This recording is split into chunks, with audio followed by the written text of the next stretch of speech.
Morning दोस्तों, नमस्कार। ये है आज की मॉर्निंग का नज़ारा।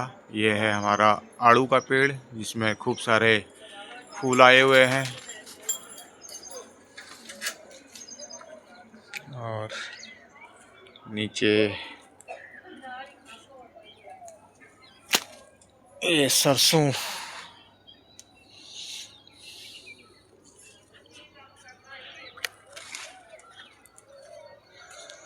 ये है पपीते, गुलाब के फूल फूले हुए हैं एकदम बढ़िया वाले। ये प्याज मेरी देखिए बड़ी हो गई है पिछले 5-7 दिन में। आपको दिखाई थी छोटी सी, अभी बहुत बड़ी हो गई है। और ये आलू के पेड़ देखिए बिल्कुल सूख गए हैं। अभी ये खोदने के लायक हो जाएंगे 10-12 दिन में। और आज है रुद्रपुर में धूप, सामने सरसों का पीला खेत। बहुत अच्छा आज का मौसम, सुबह का सुहावना मौसम। और ये है पीछे गेहूं का खेत।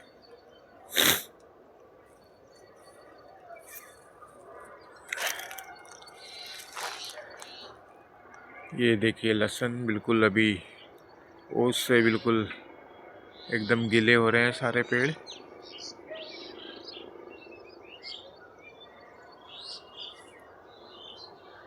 तो मेरा टूर अभी है नहीं, घर पे ही हूँ। तो शायद हो सकता है मैं 14 फरवरी से नए टूर पे जाऊंगा। तो सभी लोग तब तक इंतज़ार करें। तब तक यही अपने रुद्रपुर के ही जो छोटे मोटे डेस्टिनेशन हैं वही आपको दिखाता रहूँगा। सभी लोगों को धन्यवाद।